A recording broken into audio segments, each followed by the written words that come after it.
হযরত wise করিন রাহিমাহুল্লাহর যখন 9 বছর বয়স হলো তখন তার পিতা ইন্তেকাল করেন। তাই বিধবা মাকে দেখাশোনার জন্য বাধ্য হয়ে তিনি বাবার কাপড়ের দোকানে ব্যবসার হাল ধরেন। ব্যবসা করে যা উপার্জন করতেন তা দিয়ে মা ছেলের জীবন কোনোরকম ভাবে কেটে যাচ্ছিল। কিন্তু আল্লাহর ইচ্ছা বোঝা বড় কঠিন। একদিন ভোরবেলা তিনি দোকানে গিয়ে দেখলেন দোকানের সমস্ত মালামাল কারা যেন চুরি করে নিয়েছে। খবর শুনে তার মাও দোকানে আসলেন। তার মা দোকানের অবস্থা দেখে বললেন, বাবা ওয়াইস, এখন আমাদের কি হবে? এবার কি করে আমাদের দিন চলবে? তখন বালক ওয়াইস তার মাকে অভয় দিয়ে বললেন, আম্মাজান, আল্লাহ তাআলা যা করেন ভালোর জন্যই করেন। অতঃপর বালক ওয়াইস করিন রাহিমাহুল্লাহ এক প্রতিবেশীর ভেড়া চড়ানোর কাজে নিযুক্ত হলেন। প্রতিদিন তিনি ভেড়ার পাল নিয়ে মাঠে যেতেন এবং ভেড়া চড়াতেন, আর ক্লান্ত হলে গাছের ছায়ায় বসে আরাম করতেন। একদিন বালক ওয়াইস করিন রাহিমাহুল্লাহ ভেড়ার পাল মাঠের মধ্যে ছেড়ে দিয়ে কাছের একটি জঙ্গলে প্রবেশ করলেন। গভীর জঙ্গলের ভেতর দিয়ে তিনি হাঁটছিলেন। যেতে যেতে হঠাৎ দেখতে পেলেন একজন দরবেশ সেখানে ধ্যানে মগ্ন আছেন। তিনি দরবেশের কাছে গিয়ে দাঁড়ালেন। হঠাৎ দরবেশের ধ্যান ভেঙে গেল। তখন দরবেশ বালক ওয়াইস করিন রাহিমাহুল্লাহকে জিজ্ঞেস করলেন, বাবা, তুমি কে? আমার কাছে কি চাও?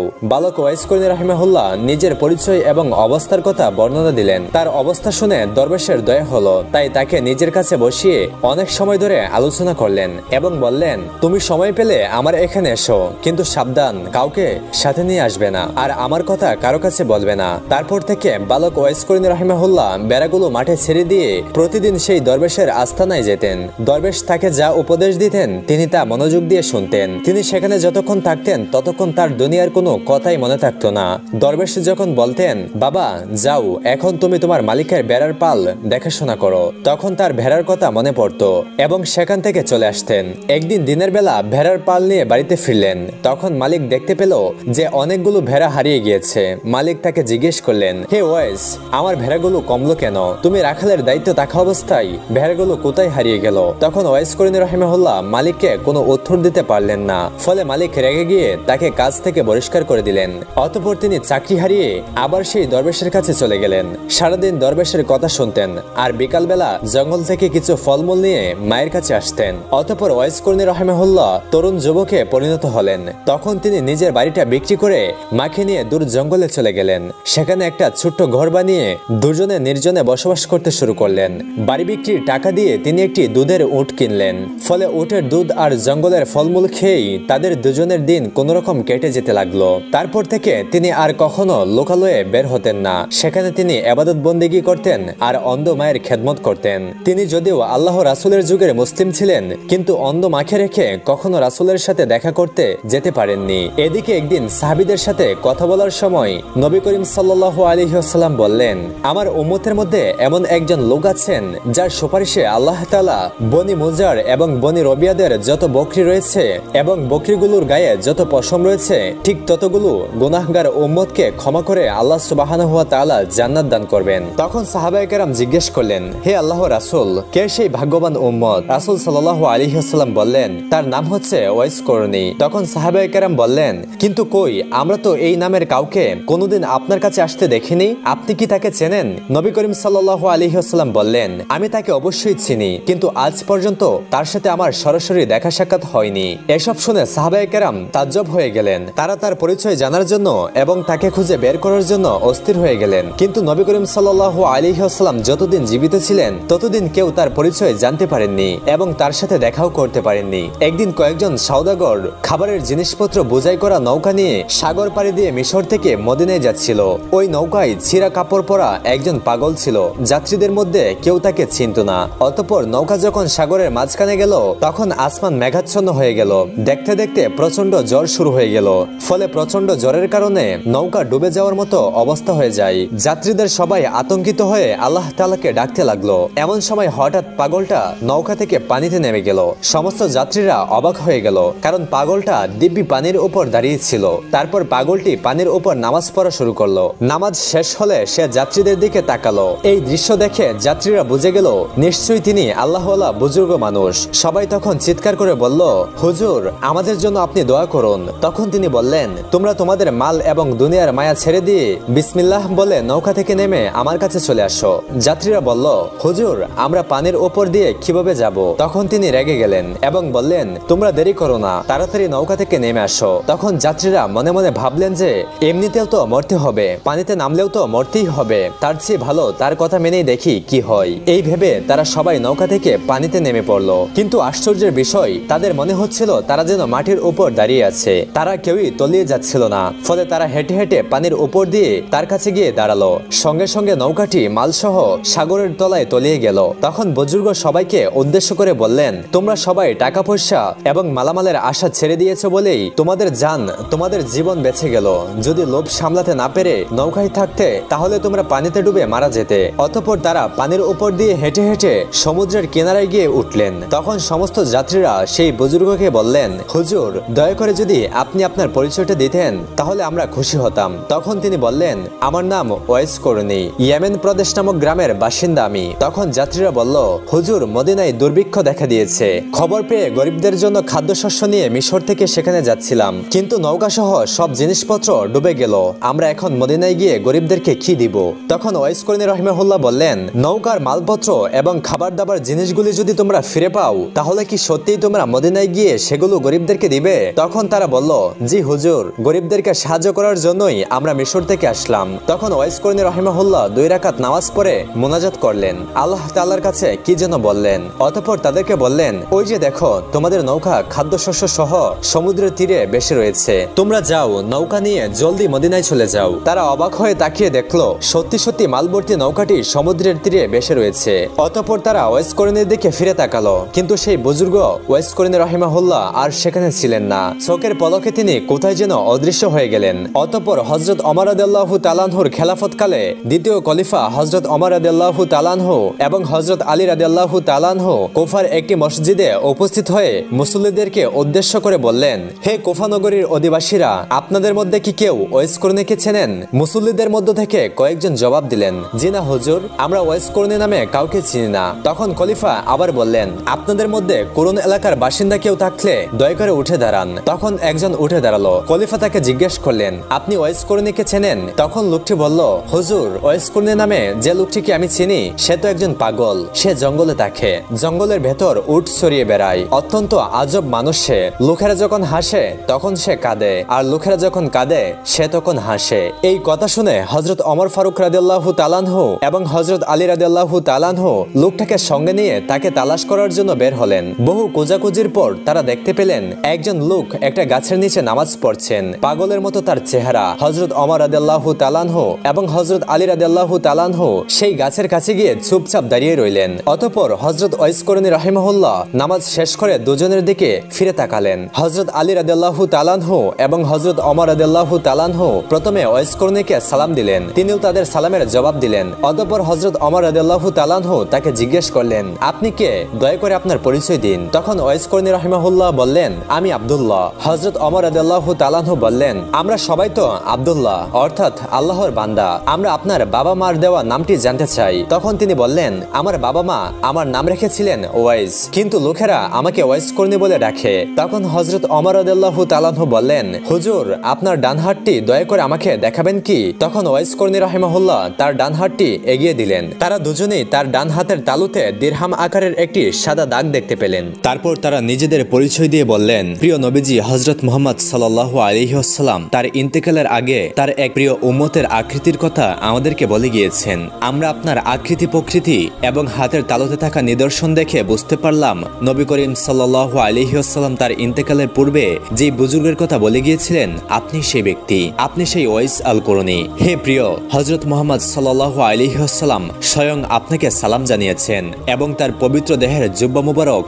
আপনাকে দেওয়ার জন্য আদেশ করে গিয়েছেন, আর বলে গেছেন আপনি যেন তার উম্মতের জন্য দোয়া করেন। তখন ওয়াইস করনি রাহিমাহুল্লাহ বললেন, দোয়া করার জন্য তো আপনারাই সবথেকে উপযুক্ত ব্যক্তি, কারণ আপনারা আল্লাহ তাআলা এবং তার রাসূলের প্রিয় পাত্র।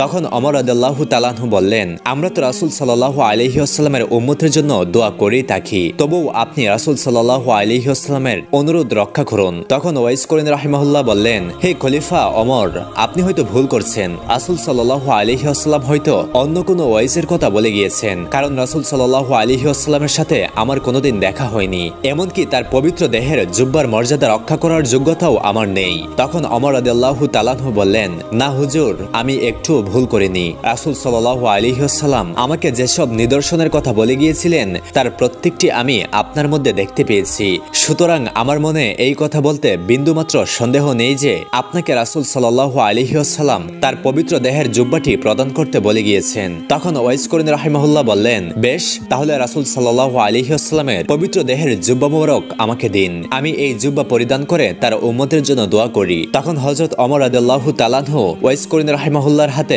পবিত্র জুব্বা তুলে দিলেন। তিনি জুব্বাটি হাতে নিয়ে সামান্য একটু দূরে গেলেন, অতঃপর সেজদায় পড়ে আল্লাহ তাআলার দরবারে কান্না করে প্রার্থনা করতে লাগলেন, হে করুণাময়, হে পরওয়ারদিগার, আপনার প্রিয় দোস্ত রাসূল সাল্লাল্লাহু আলাইহি ওয়াসাল্লাম তার পবিত্র দেহের জুব্বা আমাকে দান করে গিয়েছেন। যতক্ষণ পর্যন্ত না আপনি রাসূল সাল্লাল্লাহু আলাইহি ওয়াসাল্লামের সমস্ত উম্মতের গুনাহ মাফ করবেন, ততক্ষণ পর্যন্ত এই জুব্বা আমি গায়ে পরব না, কারণ তিনি তার উম্মতকে আমার জিম্মায় রেখে দুনিয়া থেকে বিদায় নিয়েছেন। রাসূল সাল্লাল্লাহু আলাইহি ওয়াসাল্লাম, ওমর এবং আলী সবাই তাদের নিজেদের কাজ শেষ করেছেন। হে আল্লাহ, আমার আরজি কবুল করুন। তখন অদৃশ্য থেকে আওয়াজ আসলো, হে ওয়াইস, আমি তোমার প্রার্থনা কবুল করার জন্য কিছু উম্মতের গুনাহ মাফ করে দিলাম। তখন ওয়াইস করিনী রাহিমাহুল্লাহ বললেন, হে পরওয়ারদিগার, আমি তোমার কাছে হযরত মুহাম্মদ সাল্লাল্লাহু আলাইহি ওয়াসাল্লামের সকল উম্মতের গুনাহ মাফ করে দেওয়ার জন্য আরজি জানিয়েছি, সামান্য কিছু উম্মতের গুনাহ মাফ করার জন্য বলিনি। অতঃপর আবারও গায়বী আওয়াজ এলো, হে ওয়াইস, তোমার প্রার্থনা অনুযায়ী আমি আমার হাবিবের উম্মতের 4 ভাগের 1 ভাগের গুনাহ মাফ করে দিলাম। হযরত ওয়াইস করিনী রাহিমাহুল্লাহ তাতেও রাজি হলেন না। তিনি সেজদা থেকে মাথা না উঠিয়ে আবারও আরজ করলেন, হে রাব্বুল আলামিন, তুমি রাসূল সাল্লাল্লাহু আলাইহি ওয়াসাল্লামের সমস্ত উম্মতের গুনাহ মাফ না করলে আমি রাসূল সাল্লাল্লাহু আলাইহি ওয়াসাল্লামের পবিত্র জুব্বা কিছুতেই গায়ে পরব না এবং সেজদা থেকে মাথাও উঠাবো না। ফলে আবারও অদৃশ্য থেকে আওয়াজ এলো, ওয়াইস, তুমি সেজদা থেকে মাথা উঠাও এবং আমার হাবিব মুহাম্মদ সাল্লাল্লাহু আলাইহি ওয়াসাল্লামের পবিত্র জুব্বা পরিধান করো।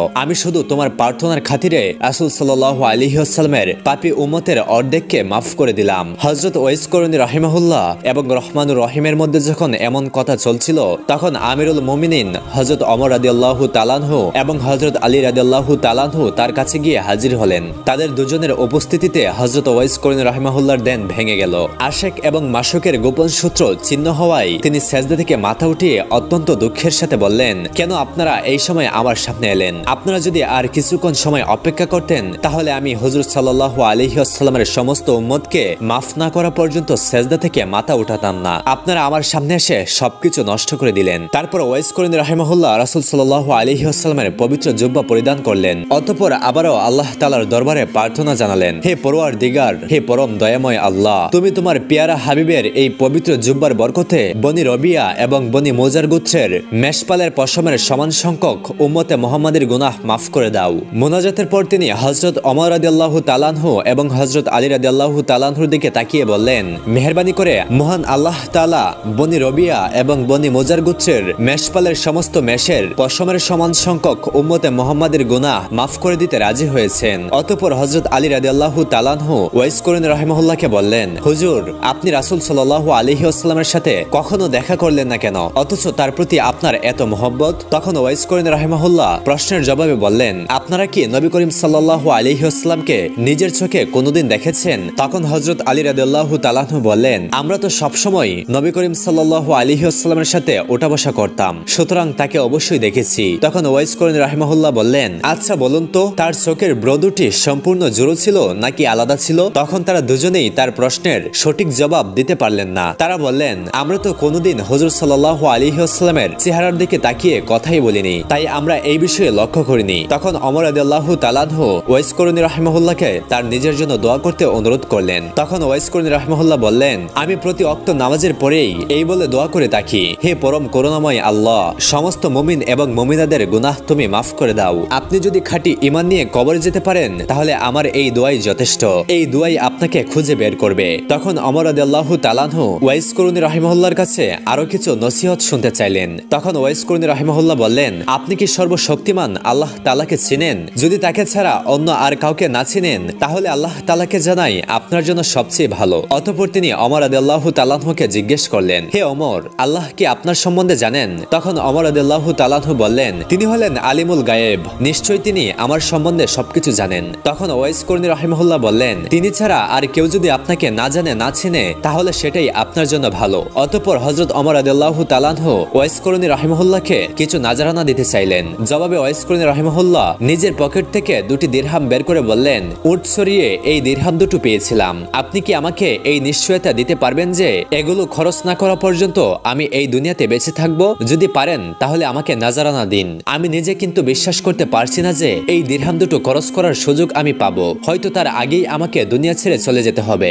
অতঃপর কিছুক্ষণ চুপ করে থাকার পর হযরত ওয়াইস করনী রাহিমাহুল্লাহ তাদেরকে বললেন, আপনারা দুজন অনেক কষ্ট করে আমার সাথে দেখা করতে এসেছেন, দেখা তো হয়ে গেল, এখন আপনারা ফিরে যান, কিয়ামত খুবই নিকটে, সেদিন আবার আপনাদের সাথে আমার দেখা হবে। অতঃপর হযরত ওয়াইস করনী রাহিমাহুল্লাহ তাদের দিক থেকে মুখ ফিরিয়ে নিলেন এবং আল্লাহ তাআলার ইবাদতে মগ্ন হয়ে গেলেন। হযরত ওমর রাদিয়াল্লাহু তাআলা আনহু এবং হযরত আলী রাদিয়াল্লাহু তাআলা আনহু তখন বুঝতে পারলেন যে তার সাথে আর কথা বলার সুযোগ হবে না, সুতরাং তারা সেখান থেকে চলে এলেন। অতঃপর দীর্ঘদিন অতিবাহিত হওয়ার পর হযরত ওয়াইস করনী রাহিমাহুল্লাহ নবী করিম সাল্লাল্লাহু আলাইহি ওয়াসাল্লামের পবিত্র রওজা মুবারক জিয়ারত করার জন্য মদিনা শরীফ আসলেন। মদিনায় সাহাবাগণ ওয়াইস করনী রাহিমাহুল্লাহকে জিজ্ঞাসা করলেন, আপনি মুহাম্মদ সাল্লাল্লাহু আলাইহি ওয়াসাল্লামের পবিত্র রওজা জিয়ারত করতে এসেছেন, কিন্তু তিনি বেঁচে থাকতে একবারও তো আপনি তার সাথে দেখা করতে আসেননি, এর কারণ কি?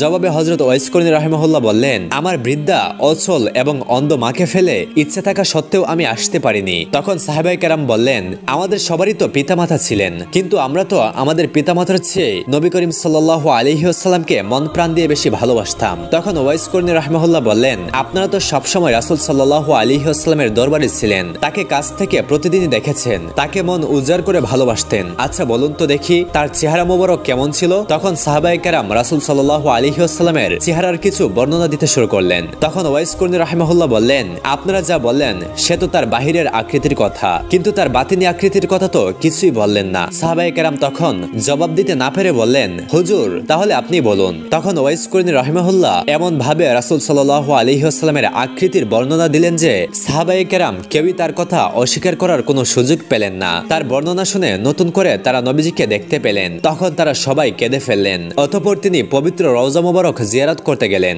রাসূল সাল্লাল্লাহু আলাইহি ওয়াসাল্লামের মহব্বতে তিনি কাঁপতে কাঁপতে পবিত্র রওজা মুবারকের পাশে বেহুশ হয়ে পড়লেন। কিছুক্ষণ পর হুঁশ ফিরে এলে জিয়ারত শেষ করে পাশের লোকেদেরকে বললেন, দয়া করে আপনারা আমাকে ধরুন এবং মদিনার সীমানার বাহিরে রেখে আসুন। এই জায়গার মাটিতে আল্লাহ রাসূল সাল্লাল্লাহু আলাইহি ওয়াসাল্লামের পবিত্র দেহ শায়িত হয়ে আছে, এখানে পা ফেলে আমি দাঁড়াতে পারছি না বেয়াদবির ভয়ে, আমার সারা দেহ থরথর করে কাঁপছে। প্রিয় বন্ধুগণ, রাসূল সাল্লাল্লাহু আলাইহি ওয়াসাল্লামকে কেমন শ্রদ্ধা করলে এমন হতে পারে একবার ভাবুন তো। বোস্তাম শহরের অধিবাসী এক অন্তঃসত্ত্বা মহিষী নারী, তিনি যখন সন্দেহজনক কোনো খাবার খেতেন তখন তিনি অনুভব করতেন তার সন্তানটি অনবরত কাঁপছে।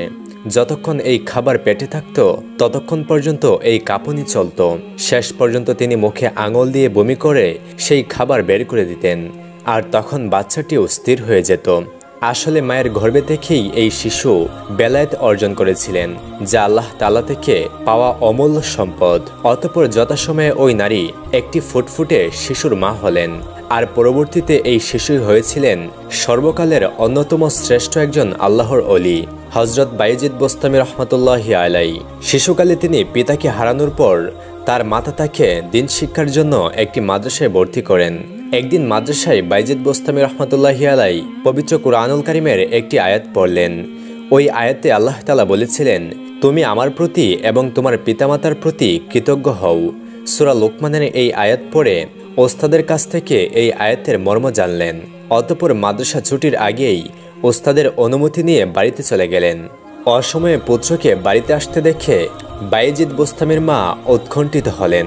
তখন তিনি তার আম্মাজানকে বললেন, হে মাতা, আমি আজ পবিত্র কুরআনুল কারীমে আল্লাহর একটি নির্দেশ পাঠ করলাম, আর এই আয়াতের অর্থ হলো এই যে আল্লাহ তাআলা এবং তোমার পিতামাতার প্রতি কৃতজ্ঞতা প্রকাশ করো। কিন্তু আম্মাজান, আমি তো একসাথে করতে পারবো না, তাই আপনার কাছে ছুটে এসেছি। হয়তো আপনি আল্লাহর কাছ থেকে আমার দাবি ছাড়িয়ে নিন, আর না হলে আমার ব্যাপারে আপনার অধিকার আল্লাহর কাছে ছেড়ে দিন। আমি মনে প্রাণে একজনের কাছে কৃতজ্ঞতা প্রকাশ করে আত্মনিয়োগ করব। পুত্রের মুখে এমন কথা শুনে মায়ের মন ভরে গেল। তিনি পরম খুশিতে নিজের অধিকার ত্যাগ করে তাকে আল্লাহর কৃতজ্ঞতায় লিপ্ত হতে বললেন। মায়ের এই আত্মত্যাগ বৃথা যায়নি।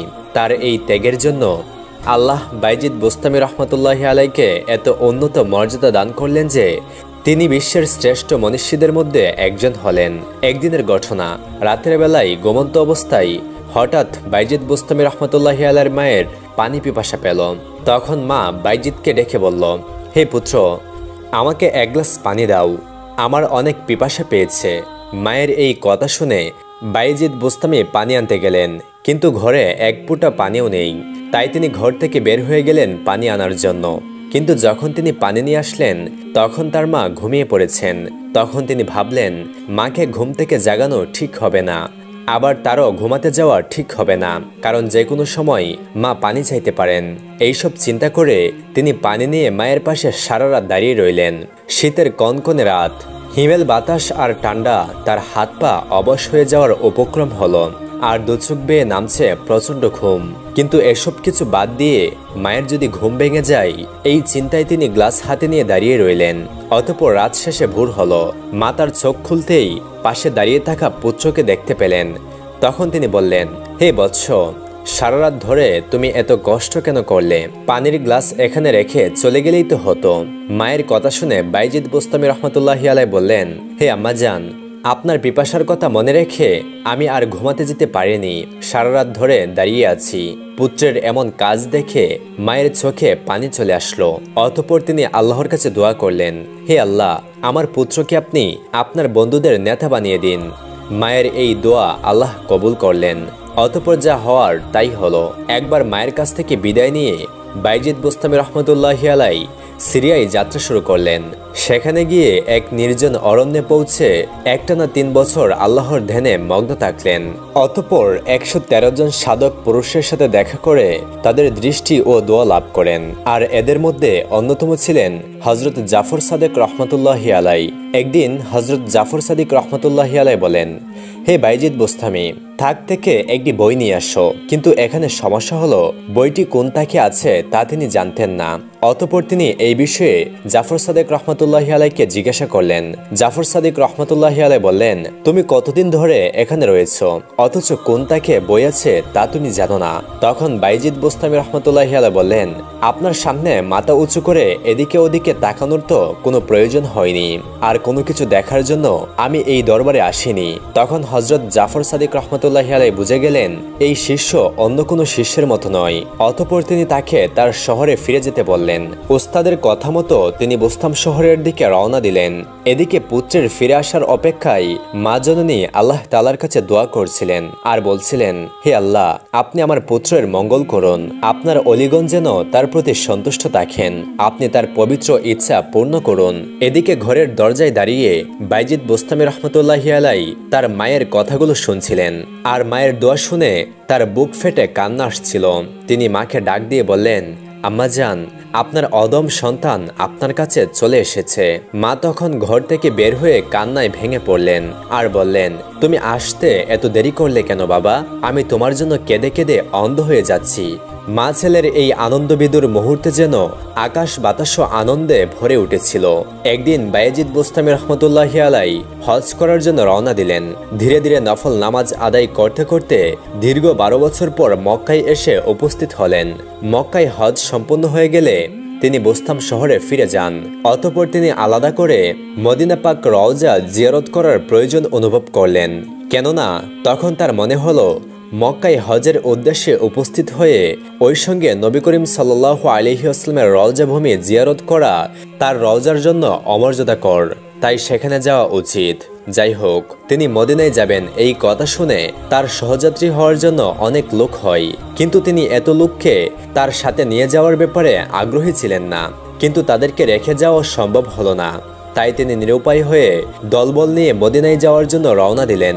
একদিন ফজরের নামাজ আদায় করে তিনি তার সঙ্গীদের উদ্দেশ্যে বললেন, আমি তোমাদের প্রভু, তোমরা আমার সামনে উপাসনা করছো না কেন? বাইজিদ বুস্তামির এই কথাই সে লোকজন অবাক হয়ে গেল। তারা তখন ভাবল নিশ্চিত তার মাথা খারাপ হয়ে গেছে। তাই তারা নিজ থেকেই তার কাছ থেকে চলে গেল। কারণ হযরত বাইজিদ বুস্তামি রহমতুল্লাহি আলাই যে এই ধরনের মন্তব্য করবেন তা তার নিজের ইচ্ছাতেই ছিল না, বরং আল্লাহ তাআলার কাছে প্রার্থনা জানানোর ফলে এই কথা তার মুখ থেকে অনিচ্ছাকৃতভাবে বের হয়ে আসলো। অতঃপর তিনি যখন মদিনায় হিজরত করে বুস্তাম শহরে ফিরলেন তখন আবার একই অবস্থা হলো। হঠাৎ বাইজিদ বুস্তামি রহমতুল্লাহি আলাইহির কাছে অনেক লোক এসে ভিড় করলো আর এতে তিনি অস্বস্তি বোধ করলেন। তিনি আশঙ্কা করতেন হয়তো এই কারণে তার অহংকার হতে পারে, অথবা আল্লাহর কাছ থেকে তিনি বিচ্ছিন্ন হয়ে যেতে পারেন। অতঃপর তিনি এই ভিড় বর্জন করার জন্য এখানেও আরেকটি পন্থা অবলম্বন করলেন। তখন ছিল রমজান মাস। তার পাশ দিয়ে একটি লোক রুটি নিয়ে যাচ্ছিল। সেই ব্যক্তির কাছ থেকে একটি রুটি নিয়ে তিনি সবার সামনে খেতে শুরু করলেন। আর তা দেখে সবার ধারণা হলো সত্যিই তার মস্তিষ্ক বিকৃত হয়েছে। সুতরাং সবাই আস্তে আস্তে তার কাছ থেকে চলে গেল। এখানে একটা কথা আমাদের জানা প্রয়োজন। রমজান মাসে রুটি খাওয়ার কাজকে শরীয়ত বিরোধী মনে হলেও অন্যদিকে কিছু কিছু শর্ত সাপেক্ষে এর অনুমোদন পাওয়া যায়, কারণ এই সময় তিনি মুসাফির ছিলেন। আর মুসাফিরদের জন্য রমজান মাসে রোজা ভঙ্গ করার স্পষ্ট বিধান রয়েছে। একবার বাইজিদ বোস্তামি রহমতুল্লাহি আলাইহি হজ পালন করে সমস্ত জিনিস একটি উটের উপরে দিয়ে দিলেন। তখন ওনার সাথীদের মধ্য থেকে এক ব্যক্তি বললেন, উটের বোঝা অনেক ভারী হয়ে গেছে, আপনি বরং আপনার জিনিসপত্রই উটের পিঠে রেখে দিন, আর বাকিগুলো আমরা নিয়ে যাচ্ছি। তখন হজরত বাইজিদ বোস্তামি রহমতুল্লাহি আলাইহি বললেন, আপনি একটু ভালো করে উটের দিকে তাকিয়ে দেখুন তো। লোকটি তখন তাকিয়ে দেখে অনেকটা অবাক হলো। তার কারণ হলো সমস্ত জিনিস উটের পিঠ থেকে অন্তত 1 হাত উপরে শূন্যে ঝুলছিল। তখন হজরত বাইজিদ বোস্তামি রহমতুল্লাহি আলাইহি বললেন, আমি যদি আমার অবস্থা তোমাদের কাছে গোপন রাখি তাহলে তোমরা আমাকে দোষী করো, আর যদি প্রকাশ করি তাহলে তোমরা তা দেখতে পাও না। আমি আসলে কোন পথে যাব বুঝতে পারি না। সত্যি হজরত বাইজিদ বোস্তামি রহমতুল্লাহি আলাইহির সাধনা বড়ই কঠিন ছিল। একদা তিনি ধ্যানমগ্ন অবস্থায় ছিলেন। তখন বাইজিদ বোস্তামি রহমতুল্লাহি আলাইহির মুখ থেকে বেরিয়ে আসলো, আমার পবিত্রতা আমার শ্রেষ্ঠতম গৌরব। ধ্যান শেষ হলে শিষ্যরা তাকে সেই কথা বলল, আর এই কথা শুনে তিনি চমকে গেলেন। অতঃপর বাইজিদ বোস্তামি রহমতুল্লাহি আলাইহি তার শিষ্যদেরকে বললেন, এই কথাগুলি যদি আমার মুখ থেকে আর একবারও বের হয় তাহলে তোমরা টুকরো টুকরো করে আমাকে কেটে ফেলবে, আর এতে কোনো মায়া দেখাবে না। আল্লাহ তাআলার ইচ্ছা। আবারও তিনি ধ্যানে বসে একই কথা বলতে লাগলেন। তার শিষ্যরা যখন তাকে হত্যা করতে তার কাছে আসলো তখন দেখা গেল সমস্ত ঘর জুড়ে বাইজিদ বোস্তামি রহমতুল্লাহি আলাইহির বিশাল আকৃতি, আর এই বিশাল বিস্তৃত মূর্তির সাথে ছোট ছোট অনেক বাইজিদ বোস্তামি রহমতুল্লাহি আলাইহির মূর্তি। শিষ্যরা তখন এই মূর্তির উপরই ছুরি দিয়ে আঘাত করতে লাগলো, কিন্তু তার কোনো কিছুই হলো না। কিছুক্ষণ পর একটু একটু করে তিনি আবার স্বাভাবিক অবস্থায় ফিরে আসলেন। অতঃপর শিষ্যরা তাকে সমস্ত ঘটনা খুলে বলল। তখন তিনি বললেন, এর মধ্যে আমার কোনো হাত নেই। এখানে যা কিছু ঘটেছে মহান আল্লাহ তাআলার নির্দেশে ঘটেছে। আরেকদিনের ঘটনা, বাইজিদ বোস্তামি রহমতুল্লাহি আলাইহির কাছে ছিল একটি আপেল। তিনি সেই আপেলের দিকে তাকিয়ে বললেন, এটা লতিফ। আসলে লতিফ অর্থ আল্লাহর একটা নাম, যার অর্থ হলো পবিত্র ও সক্ষ্যদর্শী। তখন গায়েব হতে আওয়াজ আসলো, হে বাইজিদ, আমার নামটি তুমি আপেলের মধ্যে প্রয়োগ করলে তোমার কি কোনো লজ্জা নেই? বাইজিদ বোস্তামির এই অপরাধের জন্য মহান আল্লাহ তাআলার নাম তার অন্তর থেকে ভুলিয়ে দেওয়া হলো। 40 দিন পর্যন্ত আল্লাহর শাস্তি তার উপর আরোপ ছিল। এরপর অনুতপ্ত হয়ে বাইজিদ বোস্তামি রহমতুল্লাহি আলাইহি প্রতিজ্ঞাবদ্ধ হলেন, তিনি জীবনে কোনোদিন বোস্তাম শহরের কোনো ফলকে স্পর্শ করবেন না। একদা হজরত বাইজিদ বোস্তামির কাছে মনে হলো এই কালের মধ্যে তিনি একজন শ্রেষ্ঠ ওলি, আর সাথে সাথে এটাও মনে হলো এটা তার অহংকার। যাই হোক, অস্বস্তি নিয়ে বাইজিদ বোস্তামি রহমতুল্লাহি আলাইহি খুরাসানের উদ্দেশ্যে রওনা দিলেন। অতঃপর তিনি একটি জায়গায় গিয়ে আল্লাহর কাছে বললেন, হে আল্লাহ, যতক্ষণ না আমার এই দ্বন্দ্ব দূর হবে ততক্ষণ পর্যন্ত আমি এখান থেকে যাব না। অতঃপর 3 দিন 3 রাত এখানে কেটে গেল। চতুর্থ দিনে তিনি দেখতে পেলেন একজন উষ্টারোহী তার দিকে আসছে। অতঃপর সে কাছে এসে উঠে থাকা আরোহী রাগান্বিত হয়ে বললেন, হে বাইজিদ, তুমি কি চাও এই বোস্তাম শহর ধ্বংস করে দেই? ওই লোকের কথা শুনে হজরত বাইজিদ বোস্তামি রহমতুল্লাহি আলাইহির হুঁশ ফিরে আসে। তখন বাইজিদ বোস্তামি রহমতুল্লাহি আলাইহি ওই ব্যক্তিকে জিজ্ঞাসা করলেন, ভাই, আপনি কে এবং কোন জায়গা থেকে এসেছেন? তখন ওই ব্যক্তিটি বলল, তুমি যখন আল্লাহর কাছে শপথ করছিলে তখন আমি এই জায়গা থেকে 3000 মাইল দূরে ছিলাম, আর সেখান থেকেই আমি এসেছি। তোমাকে আমি সাবধান করে গেলাম, তোমার মনকে তুমি নিয়ন্ত্রণে রেখো। এই কথা বলে সেই উষ্টারোহী অদৃশ্য হয়ে গেলেন। হজরত আবু তারাব রহমতুল্লাহি আলাইহির একজন শিষ্য সাধনা বলে মারিফতের বিষয়ে উচ্চস্থানের অধিকারী হন। সেই সময় হজরত আবু তুরাব রহমতুল্লাহি আলাই বলেন, হজরত বাইজিদ বুস্তামি রহমতুল্লাহি আলাইয়ের সহচর্য লাভ করা তোমার জন্য অনেক ভালো হতো। তখন শিষ্য বললেন, আমি তো বাইজিদ বুস্তামি রহমতুল্লাহি আলাই প্রাপ্ত আল্লাহ তাআলাকে রোজ শতবার দেখি। তখন হজরত আবু তুরাব রহমতুল্লাহি আলাই বললেন, তুমি দেখেছ তো তোমার হিসেবে, আর তুমি তার সান্নিধ্য পেলে তাকে দেখতে পারবে হজরত বাইজিদ বুস্তামি রহমতুল্লাহি আলাইয়ের হিসেবে। মুর্শিদের কথাই আবু তুরাব রহমতুল্লাহি আলাইয়ের শিষ্য একদিন বাইজিদ বুস্তামি রহমতুল্লাহি আলাইয়ের সাথে দেখা করার জন্য যাচ্ছিলেন। তখন আবু তুরাব রহমতুল্লাহি আলাইয়ের সঙ্গে ছিলেন। অতঃপর পথিমধ্যে হজরত বাইজিদ বুস্তামি রহমতুল্লাহি আলাইয়ের সাথে তাদের দেখা হলো। অতঃপর যখন সেই লোকের চোখে বাইজিদ বুস্তামি রহমতুল্লাহি আলাইয়ের চোখ পড়ল, এমনি ভয়ে শীর্ষের অন্তর কেঁপে উঠল। হজরত বাইজিদ বুস্তামি রহমতুল্লাহি আলাইহির চাউনি তিনি সহ্য করতে পারলেন না। তার শরীর তখন কাঁপতে লাগলো। কিছুক্ষণ পরে তিনি মৃত্যুবরণ করলেন। হজরত ইয়াহিয়া মাজ রহমতুল্লাহি আলাই একজন সফি সাধক ছিলেন। তিনি একদিন হজরত বাইজিদ বুস্তামি রহমতুল্লাহি আলাইকে একটি চিঠি লিখলেন, যার মর্ম ছিল এই যে, হজরত, এমন একটি ব্যক্তি সম্পর্কে আপনার কি ধারণা, যিনি আজলের এক পেয়ালা পানি পান করে আত্মবিস্মৃতির অতলে তলিয়ে গিয়েছেন এবং এখনো এই অবস্থায় রয়েছেন। আরেকটি কথা, আপনার কাছে একটি গোপন কথা বলতে চাই। যখন আমি আর আপনি জান্নাতের দুবা গাছের ছায়াতলে বিশ্রাম নেব, তখন সেটি আপনার কাছে প্রকাশ করব।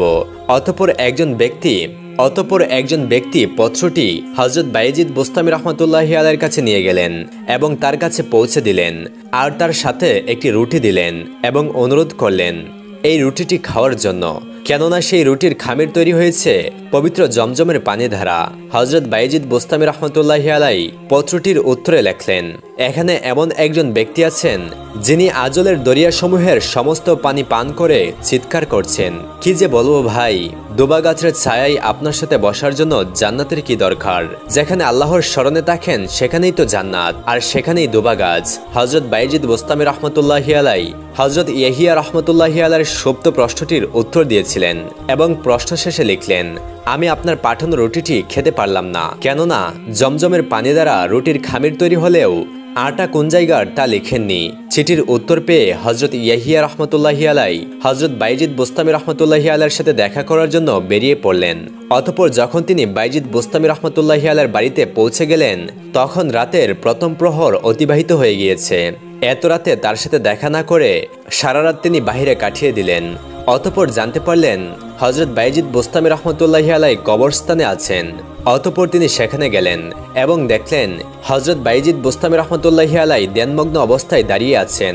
সেই সন্ধ্যা থেকেই রাত শেষ হয়ে যখন পূবালি আকাশ আলোকিত হলো, তখন নীরবতা ভঙ্গ করে তিনি আল্লাহর কাছে প্রার্থনা করতে লাগলেন, হে আল্লাহ, আমি আপনার কাছে আপনার সাহায্য এবং অনুগ্রহ ছাড়া কিছুই চাই না। হজরত ইয়াহিয়া মাজ রহমতুল্লাহি আলাইহি মনে করলেন তার ধ্যান ভঙ্গ হয়েছে, তাই তিনি সামনে এগিয়ে হজরত বাইজিদ বুস্তামি রহমতুল্লাহি আলাইহিকে সালাম দিলেন এবং রাতের তাকা অবস্থা সম্পর্কে জানতে চাইলেন। সেই সময় বাইজিদ বুস্তামি রহমতুল্লাহি আলাইহি বললেন, আল্লাহ তাআলা আজ রাতে আমাকে 20টি মাকাম চিনিয়ে দিলেন, কিন্তু আমি বললাম, হে আল্লাহ, আমার এসবের কোনো প্রয়োজন নেই, কেননা সেগুলো শুধু পর্দা বা আবরণ বিশেষ। হজরত ইয়াহিয়া রহমতুল্লাহি আলাইহি তখন বললেন, আল্লাহ যখন নিজে থেকে দিতে চাইলেন, তখন আপনি মারিফতের প্রার্থনা কেন করলেন না? হজরত বাইজিদ বুস্তামি রহমতুল্লাহি আলাইহি বললেন, আমার মারিফতের কি প্রয়োজন? একমাত্র আল্লাহ ছাড়া আমার আর কোনো কিছুরই প্রয়োজন নেই। তখন হজরত ইয়াহিয়া মাজ রহমতুল্লাহি আলাইহি হজরত বাইজিদ বুস্তামি রহমতুল্লাহি আলাইহির কাছে কিছু উপদেশ চাইলেন।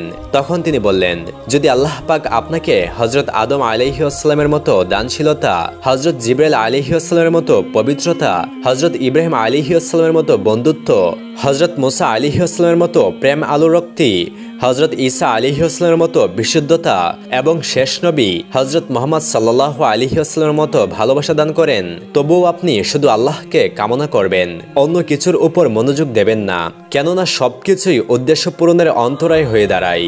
একদিন একটি পথ দিয়ে হজরত বাইজিদ বুস্তামি রহমতুল্লাহি আলাইহি যাচ্ছিলেন, আর তার সঙ্গে ছিল শিষ্যদের একটি দল। হঠাৎ তাদের সামনে এসে পড়ল একটি কুকুর। হজরত বাইজিদ বুস্তামি রহমতুল্লাহি আলাইহি ও তার শিষ্যরা একপাশে সরে গেলেন এবং কুকুরটিও চলে গেল। হজরত বাইজিদ বুস্তামি রহমতুল্লাহি আলাইহিকে শিষ্যরা বলল, মানুষ হলো সৃষ্টির সেরা জীব, আর কুকুর হলো নিকৃষ্ট, তা জানা সত্ত্বেও আপনি রাস্তা কেন ছেড়ে দিলেন? হযরত বাইজিদ বুস্তামি রাহমাতুল্লাহি আলাইহি তাদেরকে বললেন, সেই কুকুরটি আমাকে জিজ্ঞাসা করেছিল, হে বাইজিদ বুস্তামি, আজ আমাকে কুকুর আর আপনাকে শ্রেষ্ঠ ওলি হিসেবে কেন নির্দিষ্ট করা হলো? আমার কি অপরাধ ছিল আর আপনার কি পূর্ণ ছিল যার ফলে এমনটা হলো? এই প্রশ্নটি করায় সৌজন্য প্রকাশ্যে আমি পথ ছেড়ে দিয়েছি। আরেকদিন আরেকটি কুকুর হযরত বাইজিদ বুস্তামি রাহমাতুল্লাহি আলাইহির পাশ দিয়ে এগিয়ে গেলে তিনি তার কাপড় সরিয়ে নিলেন। তখন সেই কুকুরটি বলল, হে আল্লাহর ওলি, আপনি আমার সাথে এরকমটা কেন করলেন? আমার শরীর শুকনো হলে তো নাপাক হয় না, আর যদি ভেজা হয় তাহলে আমার ছোঁয়া লাগলে পানি দিয়ে ধুয়ে আপনি পাক হয়ে নিতে পারতেন, কিন্তু আপনি যা করলেন তা অহংকার ছাড়া কিছুই নয়। আর এই অহংকারের অপবিত্রতা 7 সমুদ্রের পানি দিয়ে ধুয়ে নিলেও তা কখনো পরিবর্তন হবে না। বাইজিদ বুস্তামি রাহমাতুল্লাহি আলাইহি বললেন, তা তুমি একদম ঠিক কথাই বলেছ। তোমার অপবিত্রতা বাহিরের আর আমার অপবিত্রতা ভেতরের, অতএব তুমি আসো, তাহলে আমার অপবিত্রতা কিছুটা হলেও দূর হবে। তখন কুকুরটি বলল, তা কখনোই হতে পারে না, কেননা আমি হলাম আল্লাহর বিতাড়িত এবং ঘৃণিত একটি জীব, আর আপনি হলেন তার প্রিয় দাস। দ্বিতীয়ত, আমি বর্তমান ছাড়া অন্য দিনের একটি হাওড়ও সঞ্চয় করি না, কিন্তু মানুষ সারা বছরের খাবার জমিয়ে রাখে, তাই আমাদের মধ্যে রয়েছে অনেক তফাৎ। হযরত বাইজিদ বুস্তামি রাহমাতুল্লাহি আলাইহি তখন বললেন, হাই কি আফসোস, আমি কুকুরের সংস্পর্শে থাকারও উপযুক্ত নই, তাহলে আল্লাহর নৈকট্য লাভের উপযুক্ত কিভাবে হতে পারি? সকল প্রশংসা আল্লাহ তাআলার, যার সৃষ্টি একটি নিকৃষ্ট জীব থেকে মানুষের শিক্ষা নেওয়া দরকার। ওই সময়ের একজন বিখ্যাত সুফি হযরত সাকিক বলকি রাহমাতুল্লাহি আলাইহির এক মুরিদ হজে যাবেন। হযরত সাকিক বলকি রাহমাতুল্লাহি আলাইহি জানতেন বাইজিদ বুস্তামি মক্কা শরীফে অবস্থান করছেন, তাই তিনি মুরিদকে বললেন, তুমি হজে গিয়ে বাইজিদ বুস্তামির সাথে দেখা করবে। অতঃপর মুরিদ হযরত বাইজিদ বুস্তামি রাহমাতুল্লাহি আলাইহির সাথে দেখা করলেন। ফলে বাইজিদ বুস্তামি রাহমাতুল্লাহি আলাইহি তার ওস্তাদ সাকিক সম্পর্কে জিজ্ঞাসা করলেন। তখন মুরিদ বললেন, তার গুরু সৃষ্টির মুখাপেক্ষী নন, তিনি তাওয়াক্কুলকে শক্তভাবে ধরে রাখছেন। আকাশ যদি আমার মতো আর মাটি যদি লোহার মতো হয়, জমিন যদি ফসল না দেয়, আকাশ থেকে যদি বৃষ্টি না ঝরে, পৃথিবীর সকল প্রাণী যদি তার পরিবারভুক্ত হয়, তবুও তিনি তাওয়াক্কুল ছেড়ে দিবেন না।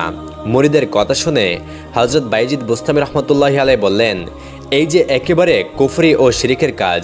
বাইজিদ যদি একটি কাকও হয়ে যায়, তবুও সে যেন তার শহরে কখনো উড়ে না যায়।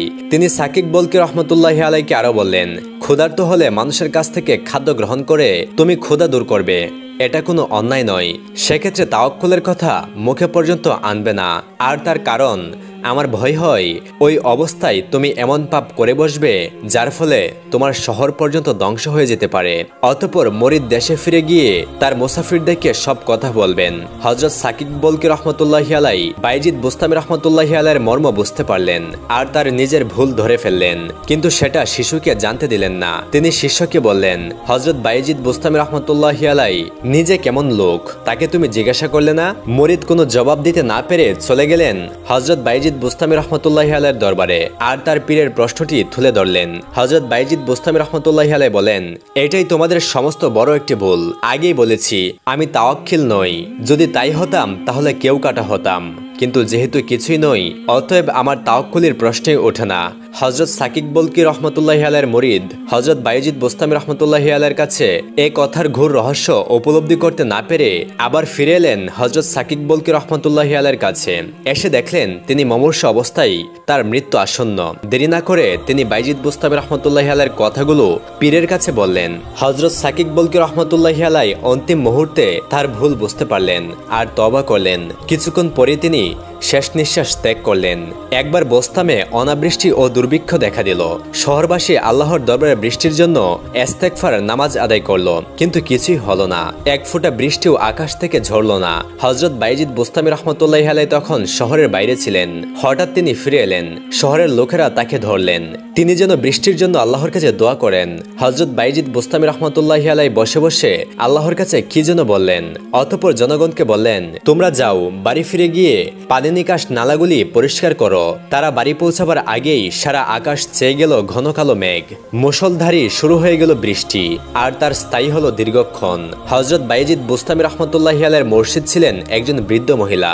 একবার এক বনের পাশে তার সঙ্গে বায়েজিদ বুস্তামি রাহমাতুল্লাহি আলাইহির দেখা হয়। একজন বৃদ্ধার মাথায় আটার বস্তা নিয়ে তিনি পথ চলছিলেন খুব কষ্ট করে। হযরত বায়েজিদ বুস্তামি রাহমাতুল্লাহি আলাইহিকে দেখে তাকে সেটি তার বাড়িতে পৌঁছে দিতে বললেন। আর ঠিক ওই সময় বন থেকে বেরিয়ে আসে একটি বাঘ। হযরত বায়েজিদ বুস্তামি রাহমাতুল্লাহি আলাইহি বাঘটিকে কাছে ডেকে তার পিঠে আটার বস্তা তুলে দিয়ে বৃদ্ধার বাড়িতে দিয়ে আসতে বললেন। বাঘটি রাজি হয়। অতঃপর তিনি বৃদ্ধাকে জিজ্ঞাসা করলেন, পাড়ায় গিয়ে তিনি লোকেদেরকে কি বলবেন? বৃদ্ধা তখন জবাব দেয়, বলবো যে আজ এক আত্মত্যাগ অভিমানী অত্যাচারীর সঙ্গে আমার দেখা হয়েছিল। বৃদ্ধার এই কথা শুনে বায়েজিদ বুস্তামি রাহমাতুল্লাহি আলাইহি বলেন, সে কি, আমি আবার আত্ম অভিমানী হলাম কিভাবে? বৃদ্ধা বললেন, বাঘ কখনো বোঝা লয় না, অথচ তুমি তার পিঠে বোঝা চাপিয়ে দিলে। এটা কি বাঘের উপর জুলুম করা হলো না? আর তোমার মনের ইচ্ছা এই, তোমার অলৌকিক শক্তির কথা আমাদের পাড়ায় প্রচারিত হোক, সবাই তোমার প্রশংসা করুক। এটা কি আত্ম অভিমানী নয়? হযরত বায়েজিদ বুস্তামি রাহমাতুল্লাহি আলাইহি তার কথা উল্লেখ করে বলতেন, ওই বৃদ্ধাকে আমি আমার শ্রেষ্ঠ মুর্শিদ হিসেবে গণ্য করেছি। হযরত বায়েজিদ বুস্তামি রাহমাতুল্লাহি আলাইহি দীর্ঘজীবী ছিলেন। আজীবন মারিফতের গভীর গহীন পথে দৃঢ় সাধনায় লিপ্ত ছিলেন। অবশেষে একদিন প্রিয় মাশুকের সঙ্গে মিলিত হবার জন্য উন্মুখ হয়ে পড়েন। আর মাশুকও তার পরম প্রিয়জনকে নিজের কাছে নেবার জন্য ডাক পাঠালেন। আর সেই ডাকে সাড়া দিয়ে তিনিও তার অগণিত শুভানুধ্যায়ীদের পেছনে ফেলে রেখে 134 হিজরি সনে মাটির পৃথিবী ছেড়ে লাব্বাইক বলে তার কাছে চলে গেলেন। ইন্না লিল্লাহি ওয়া ইন্না ইলাইহি রাজিউন। শোনা যায় মৃত্যু আসন্ন হলে আল্লাহু আকবার বলে তিনি জিগিরে মগ্ন ছিলেন। একেবারে চরম মুহূর্তে উচ্চারিত হয় এই অন্তর্বাণী, হে আল্লাহ, আজীবন আমি আপনাকে স্মরণ করে এসেছি উদাসীন ভাবে, আর এখন এই শেষ মুহূর্তেও আমি আপনার স্মরণে উদাসীন রয়েছি। আমি চরম কৃতজ্ঞ। আমি জানি না আপনার সাথে মিলিত হবার যোগ্য বলে আমি বিবেচিত হব কিনা। তিনি যখন এই শেষ প্রার্থনা উচ্চারণ করেছিলেন তখন তার পবিত্র আত্মা ধীরে ধীরে তার পার্থিব দেহ থেকে বিদায় নিচ্ছিল। আল্লাহু আকবার।